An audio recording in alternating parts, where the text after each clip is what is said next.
Hai teman-teman, selamat datang di Mas Pikio Channel. Di sini kita bakal ngobrol santai tapi bermakna tentang dasar-dasar agama yang sering banget dilupain padahal penting banget buat hidup kita sehari-hari. Gak pakai bahasa ribet, gak pakai ceramah panjang, kita bahas yang ringan, logis, dan insya Allah bikin hati adem. Yuk belajar bareng, gali makna, dan temukan kedamaian dari hal-hal dasar yang justru sering kita anggap sepele. Jangan lupa like, komen, dan subscribe ya, biar nggak ketinggalan konten-konten selanjutnya. Yuk langsung aja kita mulai. Bismillah. Wahai Syekh, apakah berpikir ilmiah hanya untuk para ilmuwan dan orang yang belajar di laboratorium? Tidak, wahai anakku. Berpikir ilmiah adalah cara berpikir yang bisa digunakan oleh siapa saja dalam kehidupan sehari-hari. Ia bukan hanya soal laboratorium, tapi soal bagaimana kita mengikapi realitas dengan bukti, logika, dan keterbukaan terhadap kebenaran. Setiap orang perlu memilikinya agar tidak mudah tertipu oleh klaim-klaim kosong.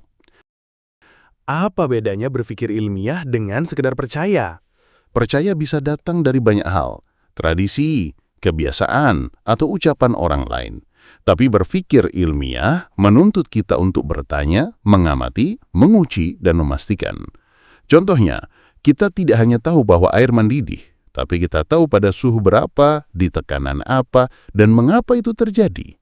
Ini semua hasil dari pendekatan ilmiah, bukan sekedar katanya. Lalu, apakah berpikir ilmiah itu bertentangan dengan agama? Tidak sama sekali. Justru Al-Quran sendiri berkali-kali mengajak kita untuk mengamati ciptaan Allah. Allah berfirman dalam surah Al-Ghasyiyah ayat 17, maka apakah mereka tidak memperhatikan unta bagaimana dia diciptakan? Ini adalah perintah untuk mengamati dengan sungguh-sungguh, bukan sekedar melihat.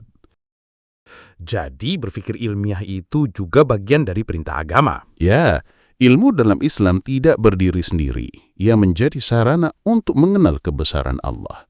Dalam Al-Quran juga disebutkan, sesungguhnya dalam penciptaan langit dan bumi dan pergantian malam dan siang, terdapat tanda-tanda bagi orang yang berakal. Al-Imran ayat 190. Ini adalah seruan untuk berpikir ilmiah, mengamati gejolak alam dan merenungkannya. Tapi Syekh, bagaimana kalau ada orang yang berkata, saya tidak percaya karena tidak masuk akal saya? Maka kita jawab, kalau tidak masuk akalmu, jangan langsung tolak. Tapi telusuri dulu, cari ilmunya. Sikap ilmiah bukan hanya tidak mudah percaya, tapi juga tidak cepat menolak. Harus ada bukti. Jangan tertipu oleh perasaan pribadi atau pendapat umum. Jadi berpikir ilmiah itu adalah jalan untuk mencari kebenaran. Benar, ia mencegah kita dari kebodohan dan dari kepercayaan palsu. Dan dalam agama, kebenaran tidak takut diuji, justru semakin diuji, semakin tampak kebesarannya. Maka, berpikirlah secara ilmiah, agar tidak mudah tertipu oleh ucapan siapapun tanpa dasar yang kuat. Semoga Allah memberi kita cahaya ilmu yang lurus. Amin. Dan semoga akal serta hati kita selalu terbuka untuk menerima kebenaran.